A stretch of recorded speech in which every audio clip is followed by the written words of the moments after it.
Hi అండి అందరికీ. ఈరోజు మనం నేర్చుకోబోతున్నవి మరి 8th క్లాస్ సివిక్స్ నుంచి చాలా ఇంపార్టెంట్ బిట్స్ 5 లెసన్స్ అనమాట. ఇది క్విక్ రివిజను. ఏ లెసన్స్ అంటే భారత రాజ్యాంగము, సెకండ్ లెసను లౌకిక తత్వం పైన అవగాహన, మూడవది మనకు పార్లమెంట్ ఎందుకు అవసరం, నాలుగవది చట్టాలను అర్థం చేసుకుందాం, 5వ లెసన్ న్యాయ వ్యవస్థ. ఈ 5 లెసన్స్ నుంచి క్విక్ రివిజన్గా బిట్స్ అనేవి ఒకసారి చూసేద్దాం. భారత రాజ్యాంగ సభ ఏర్పాటు చేయాలని భారత కాంగ్రెస్ను కోరినటువంటి సంవత్సరం ఎప్పుడు?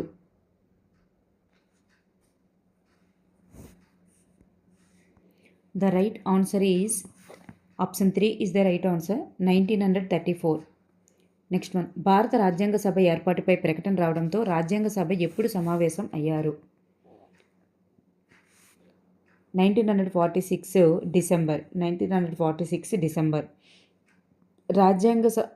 భారత రాజ్యాంగ సభ రూపొందించినటువంటి కాలం 1946 డిసెంబర్న కదా స్టార్ట్ అయ్యారు. 1949 నవంబర్ వరకు అనమాట ఇది కాలం.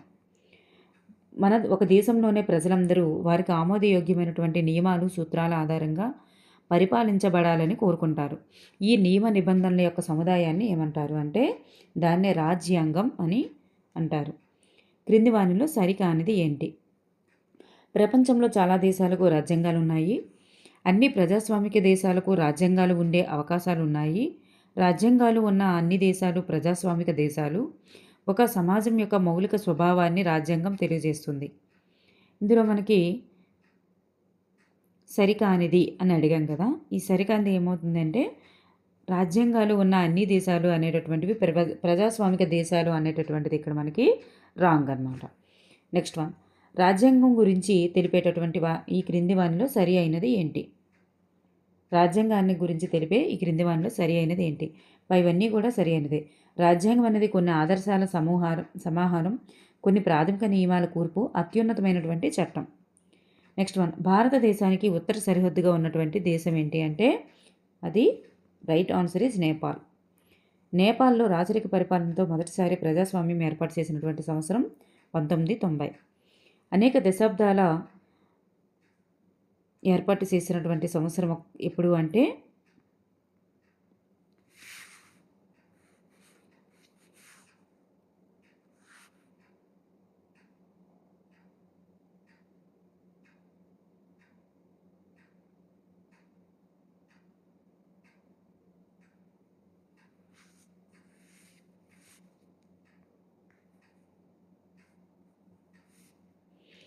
ఇది మీరు ఆన్సర్ అనేటటువంటిది కామెంట్ చేయండి.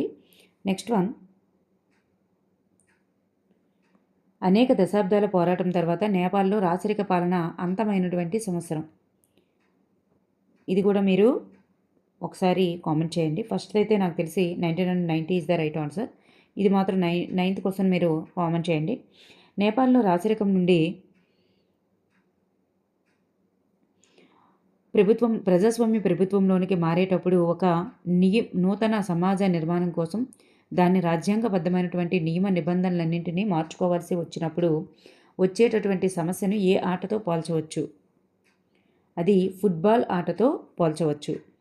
ఏ ఆట యొక్క వ్యవస్థాగత నియమాలలో జరిగేటటువంటి ఒక్క మార్పు అనేది ఆట మొత్తం స్వభావాన్ని మార్చేస్తుంది అంటే అదే ఫుట్బాల్ ఆట అన్నమాట.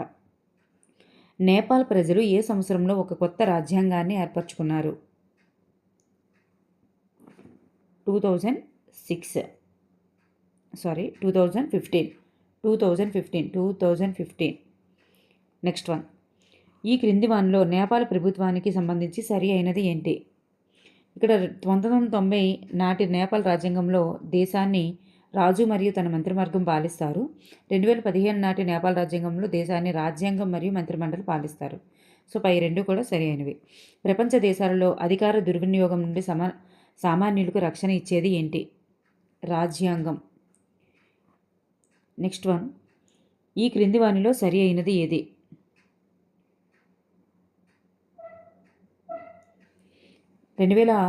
ఏప్రిల్లో మూడవ పార్లమెంట్ని ఏర్పాటు చేశారు. 2006లో నేపాల్ యొక్క రాచరిక పాలన అంతమైంది. సో 2007 నేపాల్ మధ్యంతర రాజ్యాంగం ఆమోదించబడింది. 2017 నూతన 17 కాదు, 15 నూతన రాజ్యాంగం ఏర్పరచుకున్నారు. సో ఇవన్నీ కూడా ఇక్కడ సరైనవి. రాజ్యాంగం ఈ క్రింది వాటిని నిర్దేశిస్తుంది. రాజ్యాంగం అనేది ఈ క్రింది వాటిని నిర్దేశిస్తుంది.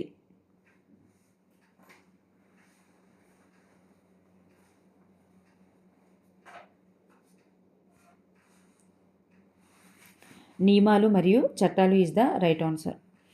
నెక్స్ట్ వన్, ప్రజాస్వామ్య వ్యవస్థల్లో ముఖ్యమైనటువంటి పాత్ర పోషించేది రాజ్యాంగము. 1946లో రాజ్యాంగ పరిషత్ యొక్క సభ్యుల సంఖ్య 300. ఈ క్రింది వానిలో రాజ్యాంగ పితగా వీరిని పిలుస్తాం.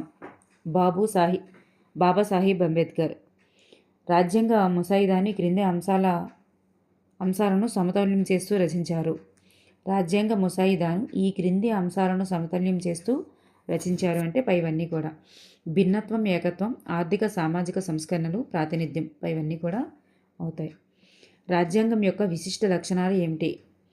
రాజ్యాంగం యొక్క విశిష్ట లక్షణాలు సమైక్యవాదము, లౌకికవాదము, అధికారాల విభజన, పార్లమెంటరీ తరహా ప్రభుత్వము, ప్రాథమిక హక్కులు, ప్రాథమిక విధులు ఇవన్నీ కూడా అవుతాయి. నెక్స్ట్ వన్, దేశంలో ఒకటి కంటే ఎక్కువ స్థాయిలలో ప్రభుత్వం ఏర్పాటును గురించి సూచించేది. అంటే 3 స్థాయిలు ఉన్నాయి కదా, కేంద్ర, రాష్ట్ర, ఒకటి కంటే ఎక్కువ స్థాయిల్లో ప్రభుత్వం ఏర్పాటును సూచించేది కేంద్ర స్థాయి, రాష్ట్ర స్థాయి ఇట్లా ఉంటుంది కదా, దీన్నే మనం అధికారాల విభజన అంటారు. నెక్స్ట్ వన్, భారతదేశంలో 3వ స్థాయిలో ఉండేటటువంటి ప్రభుత్వ ఏర్పాటు పంచాయతీరాజ్ వ్యవస్థ. నెక్స్ట్ వన్, పౌరులందరికీ ఏ కారణం లేకుండా సార్వత్రిక వయోజన ఓటు హక్కును కల్పించినది. ఎవరు కల్పించారు అంటే భారత రాజ్యాంగం.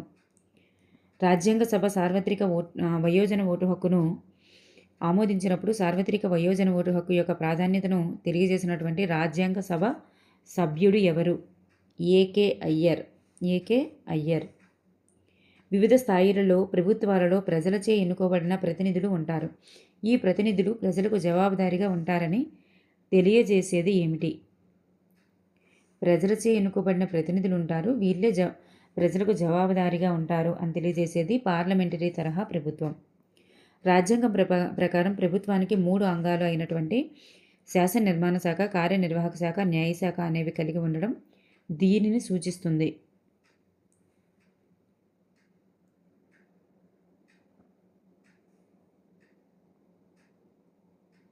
అధికారాల విభజనను సూచిస్తుంది. మనం ఎన్నుకున్నటువంటి ప్రతినిధులతో కూడినటువంటి వ్యవస్థను ఏమంటారు? మనం ఎన్నుకున్నటువంటి ప్రతినిధులతో కూడినటువంటి వ్యవస్థని శాసన నిర్మాణ శాఖ అంటారు. చట్టాలను అమలు చేయడానికి ప్రభుత్వాన్ని నడపడానికి బాధ్యత వహించేటటువంటి కొద్దిమంది వ్యక్తులతో కూడినటువంటి వ్యవస్థ ఏది? కార్యనిర్వాహక శాఖ.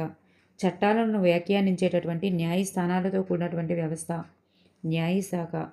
ఒక నిర్దిష్ట భూభాగంలో నివసించే సార్వభౌమాధికారం కలిగిన ప్రజలకు ప్రాతినిధ్యం వహించేటటువంటి రాజకీయ వ్యవస్థ ఏది?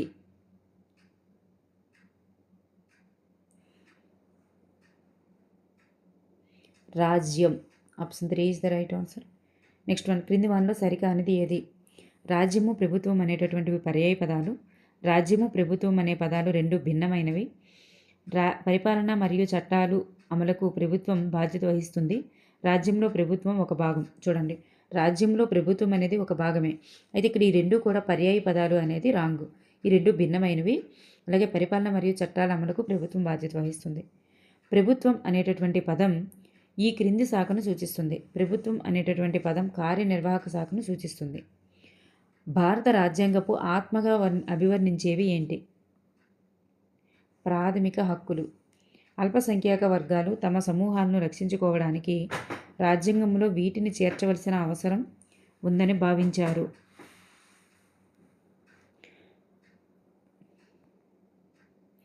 ప్రాథమిక హక్కులని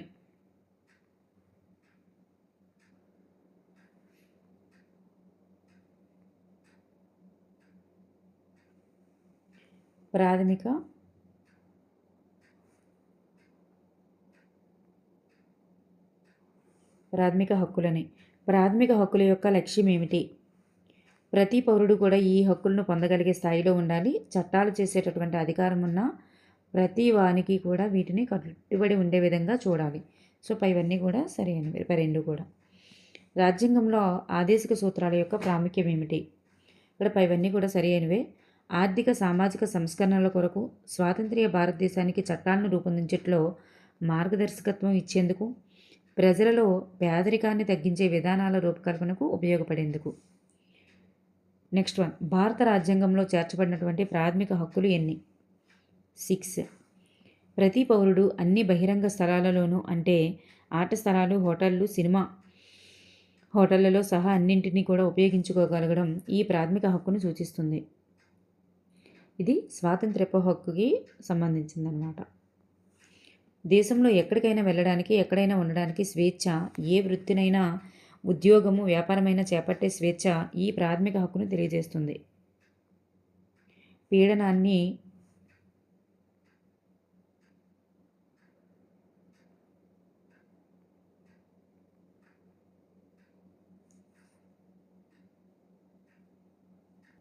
ఇక్కడ రైట్ ఆన్సర్ ఈ స్వాతంత్రపు హక్కు. మనకి పైది వచ్చేసరికి సమానత్వపు హక్కు అవుతుంది. సమానత్వపు హక్కు అవుతుంది. నెక్స్ట్ వన్, మానవ అక్రమ రవాణాను, వెట్టి చాకిరిని, 14 సంవత్సరాల లోపు బాలలు పనిచేయడాన్ని ఈ ప్రాథమిక హక్కు ద్వారా నిరోధిస్తుంది. పీడనాన్ని నిరోధించే హక్కు. రాజ్యం ఎప్పుడైనా తమ ప్రాథమిక హక్కులకి భంగం కలిగిస్తే పౌరులు న్యాయస్థానానికి వెళ్ళే హక్కు.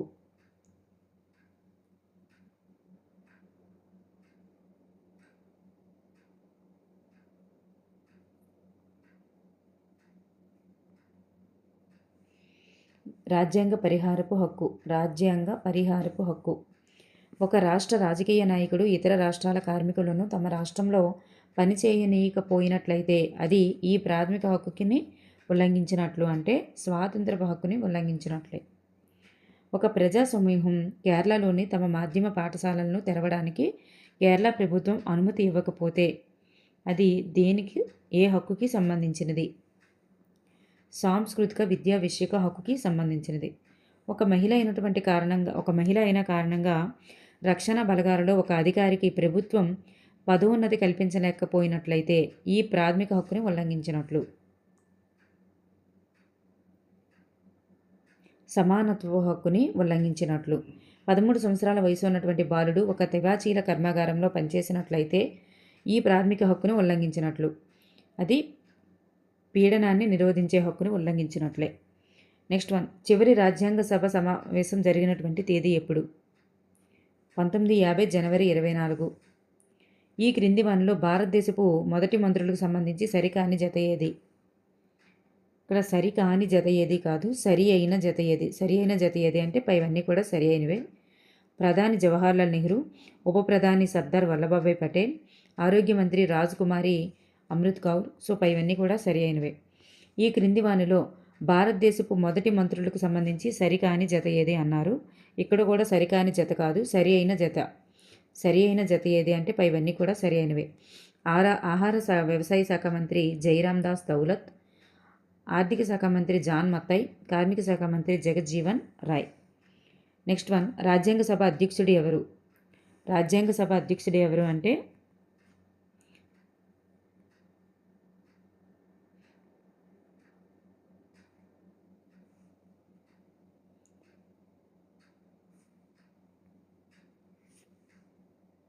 బాబు Rajendra Prasad is the right answer. Next lesson చూద్దాం. మతపరమైన అన్ని రకాల ఆధిపత్యాలు అంతం కావాలనే ఆలోచనపై రాజ్యాంగంలో దీనిని చేర్చడం జరిగింది. మతానికి సంబంధించింది కదా. లౌకికవాదం ఈజ్ ద రైట్ ఆన్సర్. వారు ఇక్కడ చూడండి, మతపరమైన అన్ని రకాల ఆధిపత్యాలు అంతం కావాలనే ఆలోచనపై రాజ్యాంగంలో వీటిని చేర్చడం జరిగింది అంటే లౌకికవాదం ఈజ్ ద రైట్ ఆన్సర్. లక్షలాది మంది యూదులను వేధించి చంపిన వారు ఎవరు? The right answer is Hitler. Next one, ఈ క్రింది వానిలో యూదు దేశం ఏది? ఇజ్రాయిల్. ముస్లిం, క్రైస్తవ మతాలకు చెందినటువంటి అల్పసంఖ్యాక వర్గాలకు చెందిన వారిని వేధింపులకు గురి చేస్తున్నటువంటి దేశం ఏది? ఇజ్రాయిల్. ముస్లిమేతర దేవాలయాలు చర్చిలు నిర్మించుకోవడానికి కానీ వారు బహిరంగ ప్రదేశాలలో జరుపుకున్నట్టుకు కానీ అనుమతించినటువంటి దేశం ఏది అంటే సౌదీ అరేబియా. Saudi Arabia. లౌకికవాదం అనగా ప్రభుత్వం నుంచి మతాన్ని వేరు చేయడాన్ని లౌకికవాదం అంటారు. అంటే ప్రభుత్వం అనేది వాటిలో జోక్యం చేసుకోకూడదు. అంటరానితనం అనేది క్రింది మతానికి చెందినది. అంటరానితనం అనేది ఈ క్రింది మతానికి చెందినటువంటి సమస్య అంటే హిందూ మతం. భారతదేశంలో లౌకికవాద ఏర్పాటు యొక్క ముఖ్య ఉద్దేశం ఏంటి? పైవన్నీ కూడా ఒక మతం వేరొక మతం వర్గంపై ఆధిపత్యం చెలాయించరాదు. ఒక మతంలోని కొంతమంది సభ్యులు అదే మతంలోని మరికొంతమంది సభ్యులపై కూడా ఆధిపత్యం చెలాయించకూడదు. ప్రభుత్వం ఏ మతాన్ని కూడా వ్యక్తులపై బలవంతంగా రుద్దుతూ వ్యక్తుల యొక్క మతాన్ని హరించకూడదు. నెక్స్ట్ వన్, సిక్కు మతస్థులు తలపాక ధరించడం అనేది గుర్తించినటువంటి భారత ప్రభుత్వం ఏ చట్టం ప్రకారం వాహనాలు నడుపుతున్నప్పుడు సిక్కులకు హెల్మెట్ ధరించడానికి మినహాయింపు ఇచ్చారు? ఢిల్లీ చట్టం. నెక్స్ట్ వన్, ఒకే మతంలోని అగ్ర కులాలుగా పిలువబడేవారు అదే మతానికి చెందినటువంటి నిమ్న కులాల వారిపై ఆధిపత్యం చెలాయించడం అనేది దీనికి చెందుతుంది.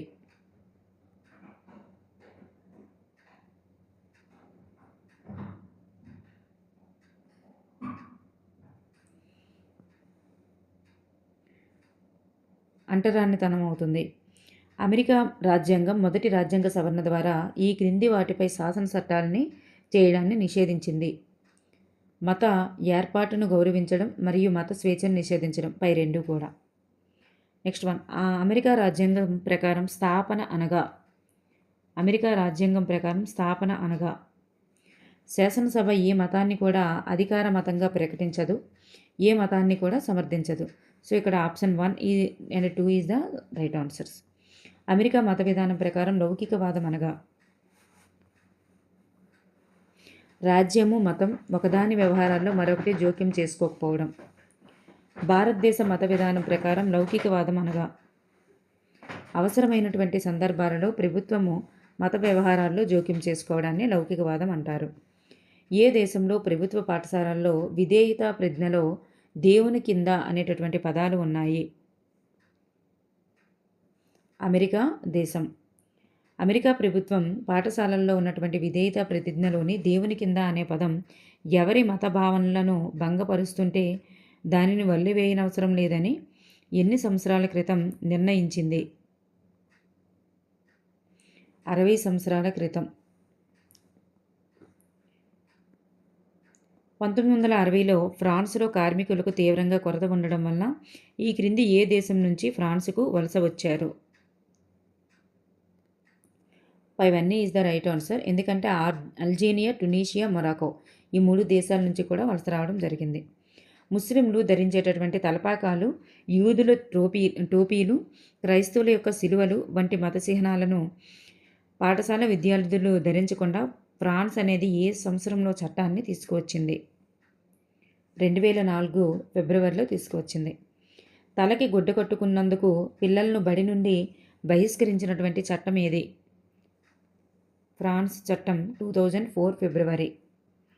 ఈ క్రింది వానిలో శాంతి యొక్క ఆవశ్యకత ఏమిటి? సో ఇవన్నీ ఈజ్ ద రైట్ ఆన్సర్.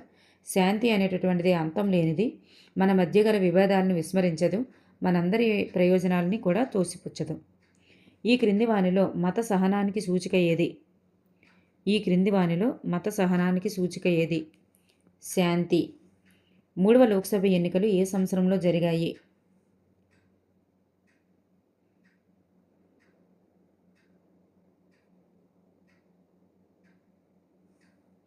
1962. 3వ లోక్సభ ఎన్నికల యొక్క ఫలితాలలో 338 సీట్లతో ఆధిపత్యంలో ఉన్నటువంటి పార్టీ ఏది?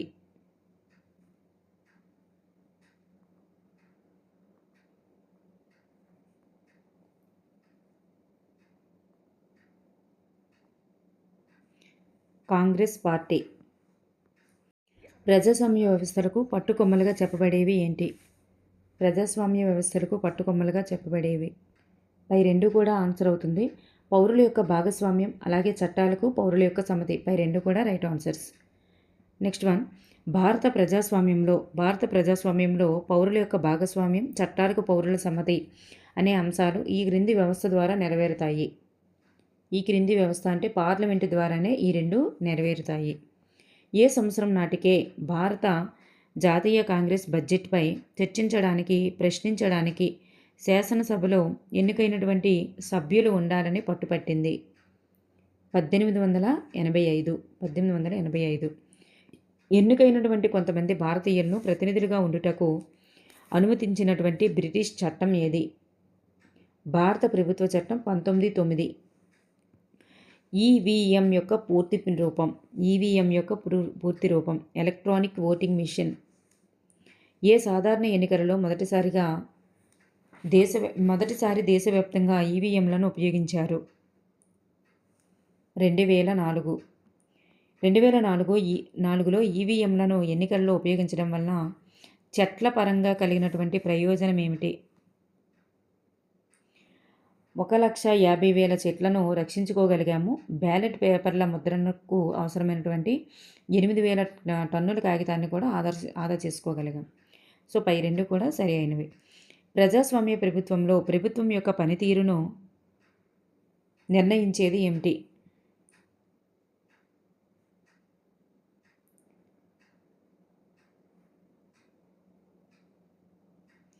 సో పైవన్నీ కూడా రైట్ ఆన్సర్ అవుతుంది. ప్రజల యొక్క అంగీకారము, ప్రజల ఆమోదము, ప్రజల నిర్ణయము మరియు కోరిక. ప్రస్తుత కాలంలో ప్రజాస్వామ్య ప్రభుత్వాలను సాధారణంగా ఇలా పిలుస్తారు? ప్రాతినిధ్య ప్రజాస్వామ్యం అని పిలుస్తాము. అజ్మీర్, మైసూర్ మధ్య కొత్త రైలు మార్గాన్ని వేయడానికి ప్రతిపాదన చేయడం అనేది ఏ ప్రభుత్వ జాబితాకు చెందినది? రైలు మార్గం అనేటటువంటిది కేంద్ర ప్రభుత్వానికి చెందినది. కొత్త 1000 రూపాయల నోట్లను ప్రవేశపెట్టడం ఏ ప్రభుత్వ జాబితాకు చెందినది అంటే కేంద్ర ప్రభుత్వం. చైనాతో భారత ప్రభుత్వం శాంతియుత సంబంధాలను కొనసాగించాలని నిర్ణయించుకోవడం ఏ ప్రభుత్వ జాబితాకు సంబంధించినది? చైనాతో కదా, ఇది మనకి కేంద్ర ప్రభుత్వం, సెంట్రల్ గవర్నమెంట్. భారతదేశంలో చట్టాలను రూపొందించేటటువంటి అత్యున్నత సంస్థ ఏది?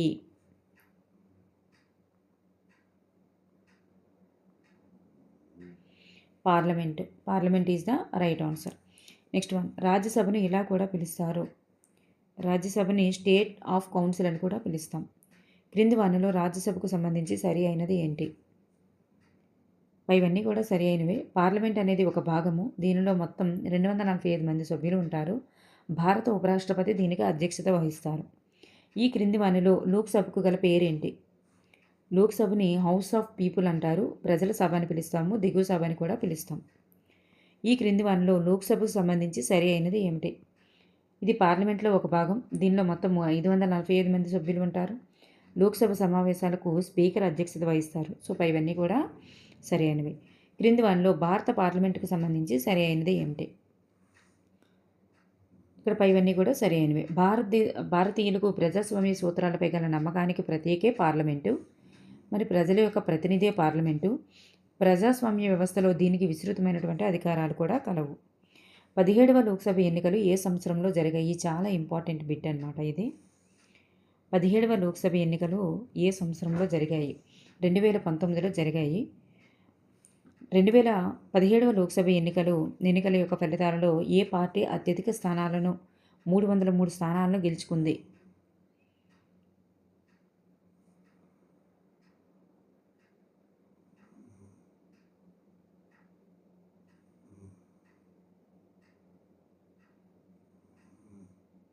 భారతీయ జనతా పార్టీ. 1962లో జరిగినటువంటి 3వ లోక్సభ ఎన్నికలను ఎన్ని నియోజకవర్గాల్లో జరిగాయి? ఎన్ని నియోజకవర్గాల్లో జరిగాయి అంటే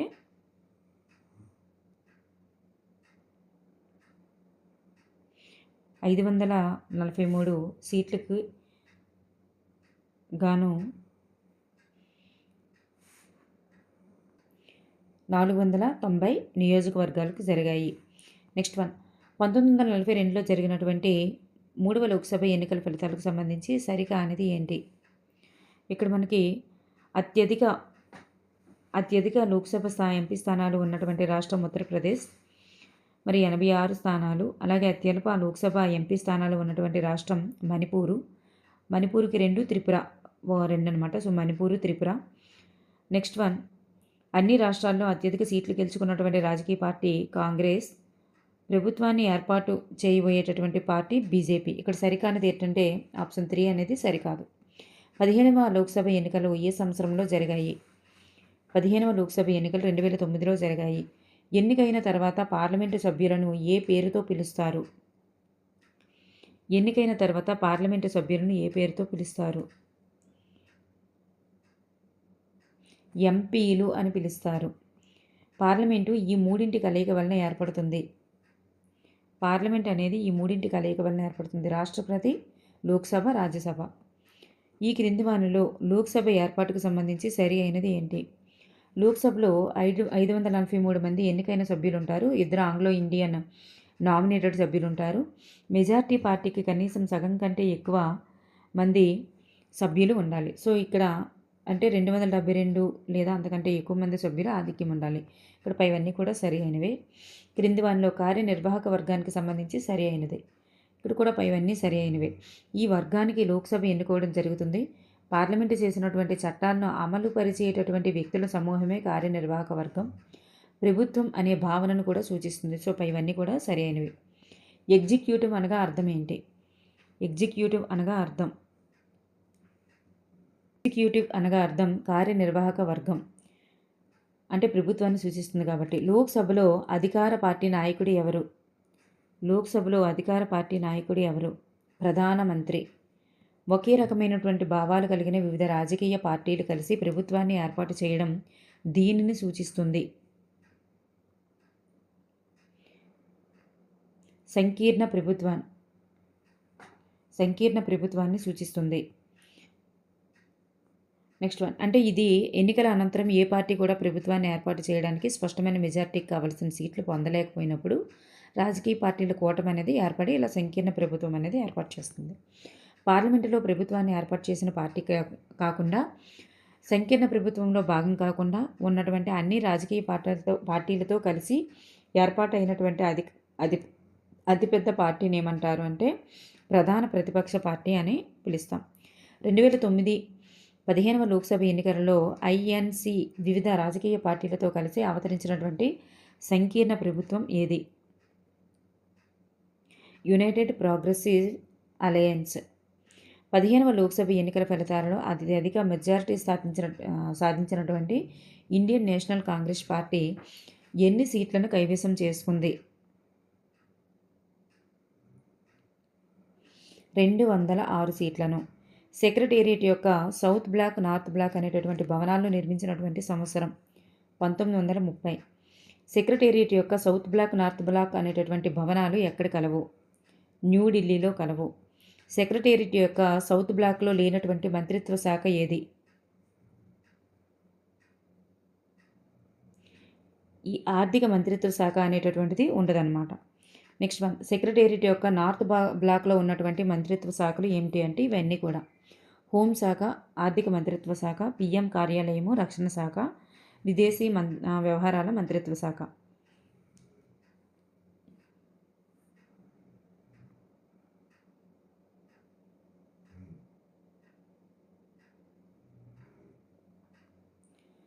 సో ఇక్కడ మనకి పైవన్నీ అవ్వవు అనమాట. ఇక్కడ ఉండేవి ఏంటంటే హోంశాఖ, ఆర్థిక మంత్రిత్వ శాఖ మాత్రమే ఉంటాయి. ఇక్కడ హోంశాఖ, ఆర్థిక మంత్రిత్వ శాఖ మాత్రమే ఉంటాయి. పిఎం కార్యాలయం, రక్షణ శాఖ ఇవేవి ఉండవు. నెక్స్ట్ వన్ పార్లమెంటు సమావేశం ఏ సమయంతో ప్రారంభమవుతుంది? పార్లమెంటు సమావేశం అనేది ఏ సమయంతో ప్రారంభమవుతుంది? ప్రశ్నోత్తరాల సమయంతో ప్రారంభమవుతుంది. ప్రశ్నోత్తరాల సమయం. పార్లమెంటుకి సంబంధించి సరి అయినది ఏమిటి? పార్లమెంటు సమావేశం ప్రశ్నోత్తరాల సమయానికి సంబంధించి సరి అయినది ఏది? ప్రశ్నోత్తరాల సమయానికి సంబంధించి సరి అయినది. పార్లమెంటు సమావేశం ఈ సమయంతో ప్రారంభమవుతుంది. పార్లమెంటుకు, కార్యనిర్వాహక వ్యవస్థకు ఈ రెండింటిని నియంత్రించడానికి ఇది చాలా ముఖ్యమైన మార్గం. ఈ సమయంలో ప్రభుత్వం తమ లోటుపాటుల్ని తెలుసుకొని అప్రమత్తమవుతుంది. ఈ సమయంలో ప్రభుత్వ విధానాలను ఎత్తిచూపడానికి ప్రతిపక్ష పార్టీలు కీలక పాత్ర పోషిస్తాయి. సో పైవన్నీ కూడా సరి అయినవి. మహిళా శిశు సంక్షేమ శాఖ, అభివృద్ధి మంత్రిత్వ శాఖ బాలల కోసం శిశు జాతీయ కార్యాచరణ ప్రణాళికను ఏ సంవత్సరంలో అభివృద్ధి చేసింది? 2016. బాలల కోసం జాతీయ కార్యాచరణ ప్రణాళిక 2016లో బాలల హక్కులను ఎన్ని కీలక ప్రాధాన్య రంగాల కిందన వర్గీకరించారు? 4. నెక్స్ట్ వన్, ఈ క్రింది వానిలో పార్లమెంటు యొక్క విధి కానిది విధికి సంబంధించి సరి అయినది ఏమిటి? విధికి సంబంధించి సరి అయినది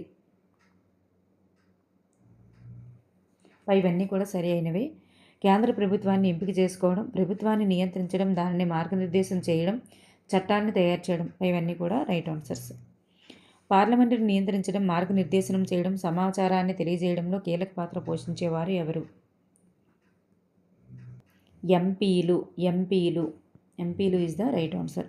2016లో మహిళా శిశు సంక్షేమ శాఖ అభివృద్ధి మంత్రిత్వ శాఖ 2016లో మహిళా శిశు సంక్షేమ అభివృద్ధి శాఖ మంత్రి ఎవరు? వీరేంద్ర కుమార్. పార్లమెంటులో కొన్ని స్థానాలు వీరికి రిజర్వ్ చేయబడ్డాయి. ఎస్సీలు మరియు ఎస్టీలకు. ఇప్పటి వరకు అత్యధికంగా ఓటింగ్ శాతం నమోదైనటువంటి లోక్సభ ఎన్నికలు ఎప్పుడు? చాలా ఇంపార్టెంట్. 17వ లోక్సభ ఎన్నికలు 2019.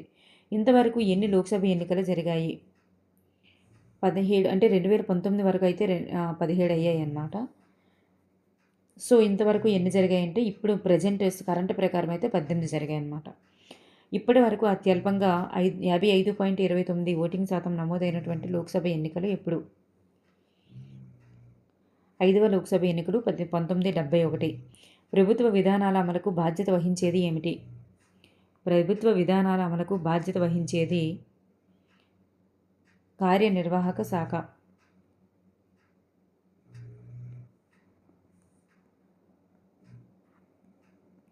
నెక్స్ట్ లెసన్, ఇక్కడ 4th లెసన్ అనమాట. స్వతంత్ర భారతదేశంలో వ్యక్తులందరూ చట్టం ముందు సమానమే అనే భావనను తెలియజేసేది సమన్యాయ పాలన.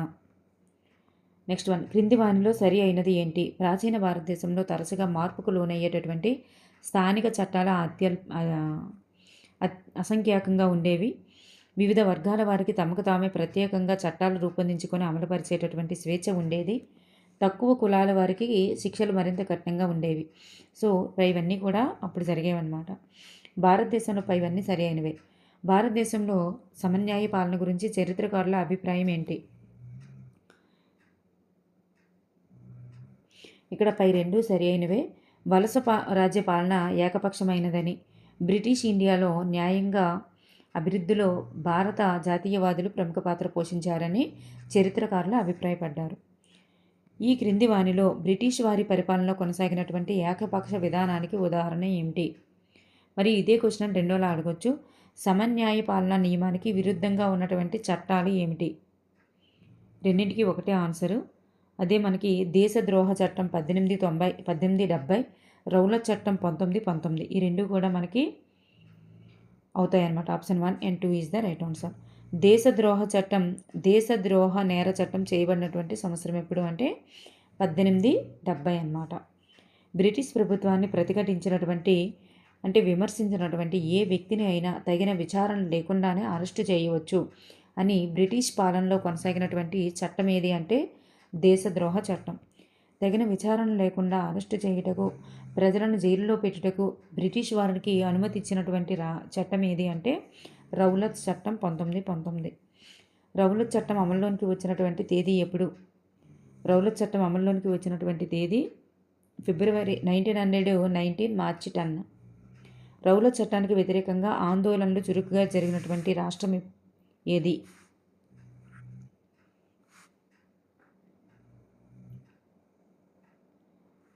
రాష్ట్రం ఏది అంటే Punjab is the right answer. Punjab. Next one, Rowlatt చట్టం వ్యతిరేక ఆందోళనలో పాల్గొన్నందుకు 1919 ఏప్రిల్ 10న అరెస్టు చేయబడిన వారు ఎవరు? Doctor Satyapal, doctor Saifuddin Kitchlew. So ఇక్కడ ఆప్షన్ 1 and 2, ఇక్కడ option 1 and 3 is the right answer అనమాట. 1 and 3 is the right answer. Next one, Rowlatt చట్టానికి వ్యతిరేకంగా పంజాబ్లో బహిరంగ సభ జరిగినటువంటి ప్రదేశం ఎక్కడ? అమృత్సర్, జలియన్వాలా బాగ్ బహిరంగ సభలో ప్రజలపై కాల్పులు జరిపినటువంటి పోలీస్ అధికారి ఎవరు? General Dyer. జలియన్వాలా బాగ్ మరణకాండ జరిగినటువంటి రోజు ఎప్పుడు? 1919 ఏప్రిల్ 13. జలియనవాలా బాగ్ మరణకాండ ఏ చట్టాన్ని వ్యతిరేకించేటటువంటి క్రమంలో జరిగింది? రౌలత్ చట్టాన్ని వ్యతిరేకించే క్రమంలో జరిగింది. నెక్స్ట్ వన్, ఈ క్రింది ఏ చట్టం ప్రకారం కుమారులు కుమార్తెలు వారి తల్లుల యొక్క కుటుంబ ఆస్తిలో సమాన ఓటాను పొందవచ్చు? హిందూ వారసత్వ చట్టం 2005. హిందూ వారసత్వ చట్టం 2005. గృహహింస నుండి మహిళలకు రక్షణ చట్టం అనేది ఏ సంవత్సరంలో చేయబడింది? 2005. గృహహింస నిరోధక చట్టం 2005 ప్రకారం గృహహింస అనగా ఇవన్నీ కూడా శారీరకంగా తన భర్త లేదా తన భార్యకు చేసేటటువంటి గాయంగానే హానిగానే అవుతుంది. శాబ్దిక, శారీరక, లైంగిక, ఆర్థిక వేధింపులు, ఉద్వేగపరంగా దూషించడం, సాధారణంగా తన భర్త తన భార్యకు చేసేటటువంటి గాయం లేదా హాని చేస్తాడనే బెదిరింపు, ఇవన్నీ కూడా గృహహింస కిందకే వస్తాయన్నమాట. గృహహింస నిరోధక చట్టం 2005 ప్రకారం గృహ అంటే అర్థం ఏమిటి అంటే పైవన్నీ: నేరానికి పాల్పడ్డ పురుషుడు, నేరానికి పాల్పడ్డ పురుషుని యొక్క నివాస సభ్యులు, నేరానికి పాల్పడ్డ పురుషునితో సహా ఇంటిలో కలిసి ఉన్నటువంటి నివసిస్తున్న మరియు నివసించిన వారందరూ కూడా అవుతారన్నమాట.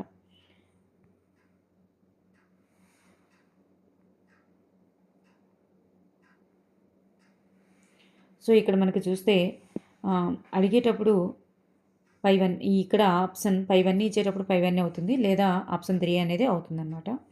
నెక్స్ట్ వన్, గృహహింస నిరోధక చట్టం ప్రకారం మహిళా వేధింపులు అనగా ఇవన్నీ కూడా శాబ్దిక వేధింపులు, శారీరక వేధింపులు, లైంగిక, ఉద్వేగ, ఆర్థిక, ఇవన్నీ కూడా అవుతాయి. గృహహింస రక్షణ మరియు రద్దు బిల్లును ముసాయిదా రూపొందించడంలో ప్రముఖ పాత్ర పోషించినటువంటి సంస్థ ఏది? Lawyers collective. గృహహింస నిరోధక చట్టం అని కొత్త చట్టం గురించినటువంటి ఆవశ్యకతను లేవనెత్తినటువంటి సంవత్సరం ఎప్పుడు? 1990. గృహహింస నిరోధక బిల్లు పార్లమెంటులో మొదటిసారి ప్రవేశపెట్టినటువంటి సంవత్సరం ఎప్పుడు? 2002 డిసెంబర్. గృహహింస నిరోధక బిల్లు పార్లమెంటులో రెండవసారి ప్రవేశపెట్టినటువంటి సంవత్సరం ఎప్పుడు?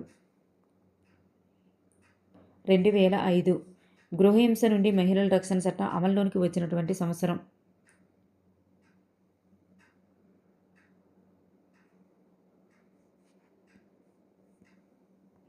2006 అక్టోబర్. 2006 అక్టోబర్.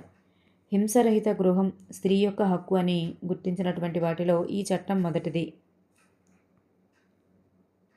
గృహహింస నుండి మహిళల రక్షణ చట్టం 2005.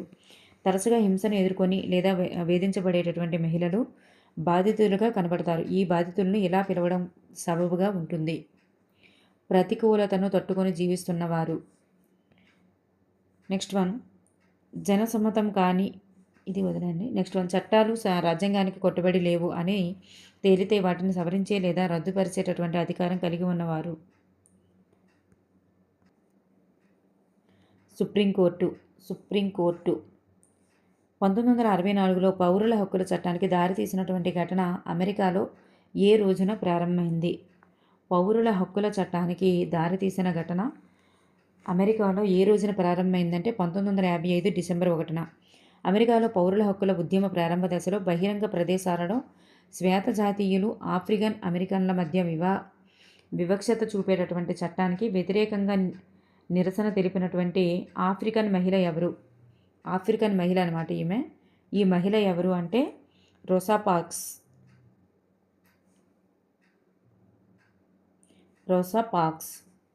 నెక్స్ట్ వన్, అమెరికాలో పౌరుల హక్కుల చట్టం చేయబడినటువంటి సంవత్సరం ఎప్పుడు?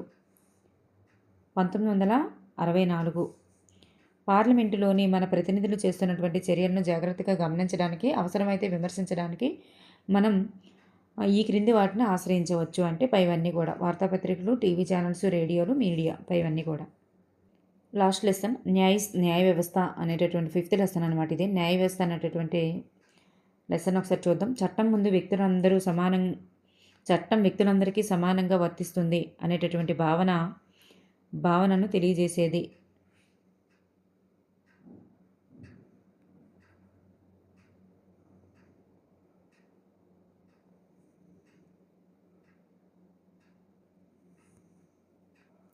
సమన్యాయ పాలన. న్యాయ వ్యవస్థ యొక్క విధి ఏమిటి? న్యాయ వ్యవస్థ యొక్క విధి వివాదాలను పరిష్కరించడం, న్యాయ సమీక్ష, చట్టాలను సమర్థించడం మరియు ప్రాథమిక హక్కుల్ని అమలుపరచడం, ఇవన్నీ కూడా అవుతాయి. 21 ఆర్టికల్ 21 ప్రకారం ప్రతి పౌరునికి జీవించే ప్రాథమిక హక్కులోనే ఆరోగ్య హక్కు కూడా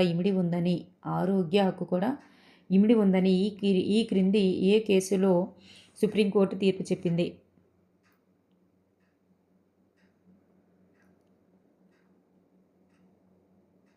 option 1 is the right answer. పశ్చిమ బెంగాల్ ఖేత్ మజ్దూర్ సమితి మరియు వర్సెస్ పశ్చిమ బెంగాల్ రాష్ట్రం 1996. నెక్స్ట్ వన్, ఆర్టికల్ 21 ప్రకారం ప్రతి పౌరునికి జీవించే ప్రాథమిక హక్కులోనే ఆరోగ్య హక్కు ఇమిడి ఉందని తెలిపేటటువంటి ఉందని ఈ క్రింది ఎవరికి జరిగిన అన్యాయాన్ని గురించిన కేసులో సుప్రీంకోర్టు తీర్పు చెప్పింది అంటే ఆప్షన్ 1 హకీం షేక్ అనేటటువంటి వ్యవసాయ కార్మికుడు. పార్లమెంట్ ఆమోదించినటువంటి చట్టాలు రాజ్యాంగ మౌలిక సదుపాయాన్ని ఉల్లంఘించినట్లు భావిస్తే రాజ్యాంగ వ్యాఖ్యాతగా రాజ్యాంగానికి లోబడి న్యాయ వ్యవస్థ వాటిని రద్దుపరుస్తుంది. దీన్ని ఏమంటారు? దీన్ని న్యాయ సమీక్ష అని అంటారు. సుప్రీంకోర్టు ఏర్పాటు చేయబడిన తేదీకి సంబంధించి సరి అయినది ఏమిటి? పై రెండు కూడా సరి అయినవే. భారతదేశంలో గణతంత్ర రాజ్యాంగంగా ఏర్పడినటువంటి తారీఖుని సుప్రీంకోర్టును ఏర్పాటు చేశారు. భారత రాజ్యాంగ చట్టం ప్రకారం సుప్రీంకోర్టు జనవరి 28, 1950న ఏర్పాటైంది. సుప్రీంకోర్టుకు పూర్వం భారతదేశంలో ఆ బాధ్యతను నిర్వహించినటువంటి న్యాయస్థానం ఏది అంటే federal court of India. Next one, ప్రస్తుతం సుప్రీంకోర్టు భవనం ఉన్నటువంటి ప్రదేశం ఎక్కడ? న్యూఢిల్లీలోని ముద్రా రోడ్లో ఉంటుంది. నెక్స్ట్, సుప్రీంకోర్టు ప్రస్తుత భవనంలోనికి మారినటువంటి సంవత్సరం ఎప్పుడు?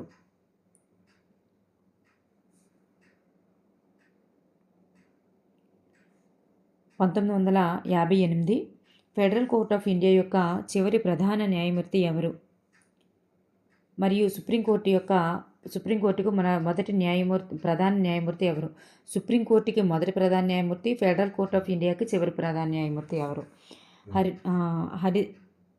హరిలాల్ హెచ్జే కానియా అనమాట. నెక్స్ట్ వన్, సుప్రీంకోర్టు స్థాపించినప్పుడు ఈ క్రింది ప్రదేశం నుంచి విధులను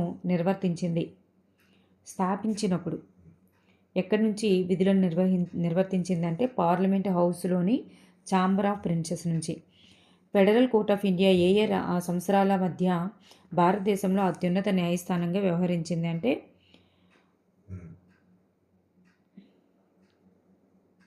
1937 నుంచి 1949 మధ్య. ఈ క్రింది వానిలో న్యాయ వ్యవస్థలో ఉండేటటువంటి కేసుల రకం కానిది ఏంటి? ఆప్షన్ 4 అనేటటువంటిది కాదు. రాజ్యాంగ ఉల్లంఘనకు సంబంధించినటువంటి చట్టం అనేది కాదు. ఇవన్నీ కూడా మరి న్యాయ వ్యవస్థలో ఉండేటటువంటి కేసుల రకాలే. నెక్స్ట్ వన్, న్యాయ వ్యవస్థకు స్వయం ప్రతిపత్తి కల్పించడం అనేది రాజ్యాంగం యొక్క ఏ ముఖ్య లక్షణాన్ని సూచిస్తుంది? స్వయం ప్రతిపత్తి కల్పించడం అనేది అధికారాల విభజన. నెక్స్ట్ వన్, దేశంలో ఎన్ని స్థాయిల్లో న్యాయ వ్యవస్థలు ఉన్నాయి? దేశంలో ఎన్ని స్థాయిల్లో న్యాయ వ్యవస్థలు ఉన్నాయంటే 3 స్థాయిల్లో ఉన్నాయి. నెక్స్ట్ వన్, సుప్రీంకోర్టు కేంద్రము, రాష్ట్ర స్థాయి హైకోర్టు, జిల్లా స్థాయిలో ఉంటాయి. క్రింది వానిలో సుప్రీంకోర్టుకి సంబంధించి సరికానిది ఏమిటి? ఇది దేశంలో అత్యున్నత న్యాయస్థానం ఢిల్లీలో ఉంటుంది. భారత ప్రధాన న్యాయమూర్తి దీనికి అధిపతిగా ఉంటారు. సుప్రీంకోర్టు తీర్పులకు దేశంలోనే అన్ని న్యాయస్థానాలు కట్టుబడి ఉండనవసరం లేదన్నారు కాబట్టి ఇది సరిగా లేదు. అనేక మంది ప్రజలు ఆశ్రయించేటటువంటి కోర్టులు ఏంటి? అనేక మంది ప్రజలు ఆశ్రయించే కోర్టులు జిల్లా న్యాయస్థానం లేదా సబార్డినేట్. ఈ క్రింది వానిలో సరి అయినది ఏంటి? మొట్టమొదట ఇక్కడ ఇవన్నీ కూడా సరి అయినది. మొట్టమొదట 1862లో కోల్కతా, ముంబై, మద్రాస్ ప్రెసిడెన్సీ నగరాలలో హైకోర్టులు ఏర్పాటు చేశారు. 1966లో ఢిల్లీ హైకోర్టు ఏర్పాటు చేశారు. ప్రస్తుతం 25 హైకోర్టులు ఉన్నాయి. నెక్స్ట్ క్వశ్చన్ చూస్తే క్రింది వారిలో సరి కానిది ఏంటి అంటే ఇక్కడ మనకి చాలా రాష్ట్రాలకు ప్రత్యేక హైకోర్టులు ఉండగా పంజాబ్, హర్యానాలకు చండీగఢ్లో ఉమ్మడి హైకోర్టు ఉంది. అస్సాం, నాగాలాండ్, మిజోరం, అరుణాచల్ ప్రదేశ్లకు త్రిపురలో ఉమ్మడి హైకోర్టు కలదు. ఆంధ్రప్రదేశ్, తెలంగాణలో జనవరి 1, 2019 నుంచి ప్రత్యేక హైకోర్టులు ఏర్పాటు చేయబడ్డాయి. కొన్ని రాష్ట్రాల్లో ఇతర ప్రాంతాలకు అందుబాటులో ఉండడానికి హైకోర్టులను ప్రాంతీయ భాగాల్లో ఏర్పాటు చేశారు అన్నారు. సో ఇక్కడ మనకు ఆప్షన్ 2 అనేటటువంటిది సరిగా లేదు. అస్సాం, నాగాలాండ్, మిజోరం, అరుణాచల్ ప్రదేశ్లో ఉమ్మడి హైకోర్టు ఎక్కడ ఉందంటే గౌహతిలో కలదు. ఈ త్రిపుర అనేది రాంగ్ ఆన్సర్. నెక్స్ట్ వన్, దిగువ న్యాయస్థానాలు ఇచ్చినటువంటి తీర్పు న్యాయబద్ధంగా లేదని ఎవరైనా భావిస్తే వారు ఉన్న స్థానానికి అప్పీల్ చేసుకోవడాన్ని ఏమంటారు?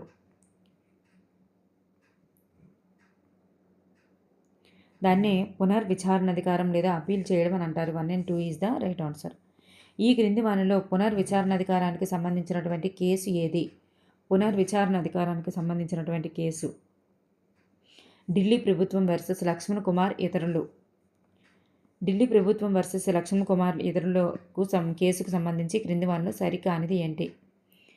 అక్కడ మనకి 1980 ఫిబ్రవరిలో లక్ష్మణ్ 20 సంవత్సరాల సుధా గోయల్ అనే స్త్రీని వివాహం చేసుకున్నారు. 1980 డిసెంబర్ 2న ఢిల్లీలో సుధా గోయల్ కాలినటువంటి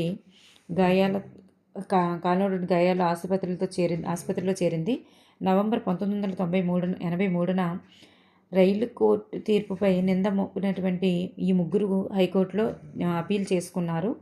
లక్ష్మణ్, శకుంతల, సుభాష్ చంద్రను హైకోర్టు దోషులుగా ప్రకటించింది అన్నారు. ఇక్కడ దోషులుగా ప్రకటించింది అనేది రాంగు, నిర్దోషులుగా ప్రకటించింది.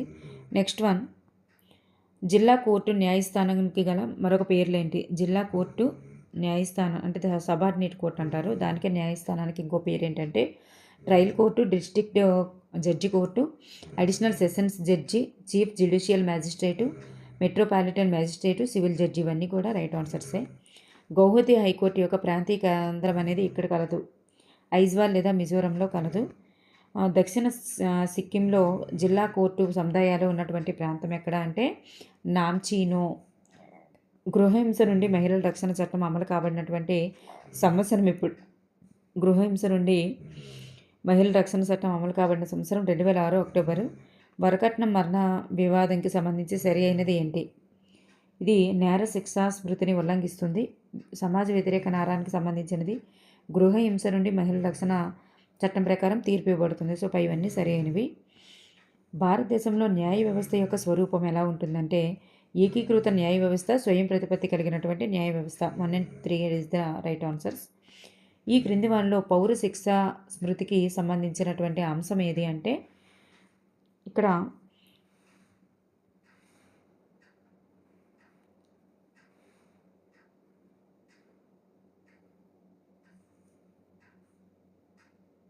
మనకు క్వశ్చన్ ఏంటంటే సంబంధించని అంశము అన్నారు. సో అధిక కట్నం కొరకు మహిళలను హింసించడం, దొంగతనము, హత్య అనేటటువంటివి ఈ పౌర శిక్షా స్మృతికి చెందవన్నమాట. నెక్స్ట్ వన్, పౌర శిక్షా స్మృతి అమలు కొరకు న్యాయస్థానంలో ఫిర్యాదు చేసింది ఎవరు? న్యాయస్థానంలో ఫిర్యాదు చేసినది ఎవరు? నష్టపోయినటువంటి వ్యక్తే ఫిర్యాదు చేస్తారనమాట. నెక్స్ట్ వన్, సుప్రీంకోర్టు ప్రజా ప్రయోజనాల వ్యాజ్యం PIL అనేటటువంటి యంత్రాంగాన్ని ఎప్పుడు ప్రారంభించింది?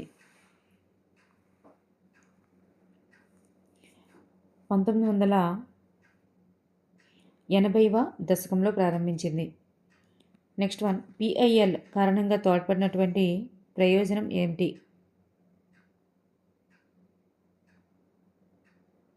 అంటే PIL గురించి ఒకసారి చూద్దాం. ఇది హక్కులు ఉల్లంఘించబడుతున్న వారి తరపున హైకోర్టు లేదా సుప్రీంకోర్టులో చేయబడినటువంటి హైకోర్టులో చేయడానికి ఇది ఏ వ్యక్తికైనా సంస్థకైనా అనుమతించింది. న్యాయ ప్రక్రియను చాలా సరళతరం చేస్తూ సుప్రీంకోర్టు హైకోర్టులను ఉద్దేశిస్తూ పంపినటువంటి ఒక ఉత్తరం లేదా ఎలక్ట్రానిక్ మీడియా లేదా సమాచారాన్ని PILగా పరిగణిస్తారు. ప్రారంభంలో అనేక సమస్యలపై న్యాయాన్ని పొందడానికి ఈ ప్రజా ప్రయోజనాల వ్యాజ్యం ఉపయోగపడిందన్నమాట. PIL కారణంగా తోడ్పడిన ప్రయోజనం ఏది అంటే ఇవన్నీ కూడా అమానుషమైనటువంటి పరిస్థితుల్లో వెట్టి చాకరీ చేస్తున్నటువంటి కార్మికులను రక్షించడం, శిక్షాకాలం పూర్తయిన తర్వాత కూడా జైల్లో ఉంచబడిన బీహార్లోని ఖైదీలను విడుదల చేయడానికి, ప్రభుత్వ ఎయిడెడ్ పాఠశాలల్లో ఇప్పుడు విద్యార్థులకు అందిస్తున్న మధ్యాహ్న భోజన పథకం కోసం. ఇవన్నీ కూడా. నెక్స్ట్ వన్, రాజ్యాంగంలో ప్రభుత్వ ప్రాథమిక హక్కు అయినటువంటి ఆర్టికల్ 21లోని జీవించే హక్కులో ఆహారం పొందే హక్కు కూడా ఇమిడి ఉందని సుప్రీంకోర్టులో IPL దాఖలు చేసింది ఎవరు?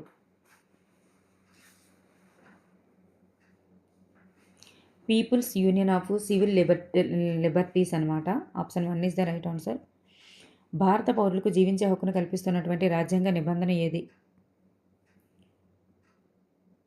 ఆర్టికల్ 21. రాజస్థాన్, ఒరిస్సాలలో కరువు సంభవించినటువంటి సంవత్సరం ఎప్పుడు? 2001. జీవన భృతిని పొందేటటువంటి హక్కు జీవించే హక్కులో భాగమై ఉంటుందని గుర్తించినటువంటి కేసు ఏది? Olga Tellis versus Bombay municipal corporation 1985. Article 21 ద్వారా అందించబడినటువంటి జీవించే హక్కుకు సంబంధించినది ఏంటి? పైవన్నీ కూడా జీవన భృతి పొందే హక్కు, జీవనోపాధి పొందే హక్కు, ఆహారం పొందే హక్కు, ఆరోగ్యం పొందే హక్కు, ఇవన్నీ కూడా అవుతాయన్నమాట. Olga Tellis versus Bombay municipal corporation 1985 3 SCC కేసుల్లో జీవించే హక్కుల అంతర్భాగంగా గుర్తించినటువంటి హక్కు ఏంటి అంటే ఈ జీవన భృతి పొందే హక్కు, అలాగే జీవనోపాధి పొందే హక్కు. 1 and 2 is the right answers. వీధి వ్యాపారుల జీవనోపాధికి రక్షణ మరియు వీధి విక్రయాల నియంత్రణ చట్టం ఏ సంవత్సరంలో చేయబడింది?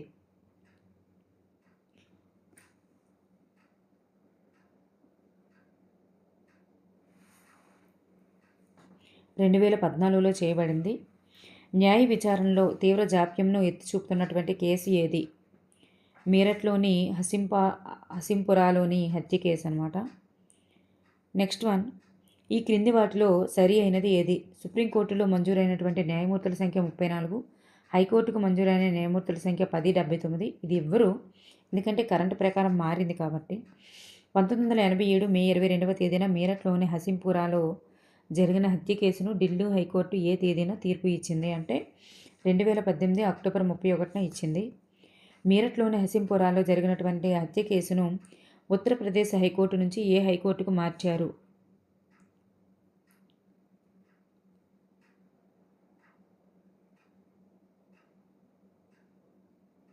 ఢిల్లీ హైకోర్టుకి మార్చారు. కోర్టు ద్వారా అతను లేదా ఆమె విచారించబడినటువంటి నేరానికి ఆ వ్యక్తి దోషి కాదని సుప్రీంకోర్టు ప్రకటించడానికి సూచించేది ఏంటి? దోషి కాదని సూచించేది నిర్దోషి. So thank you everyone.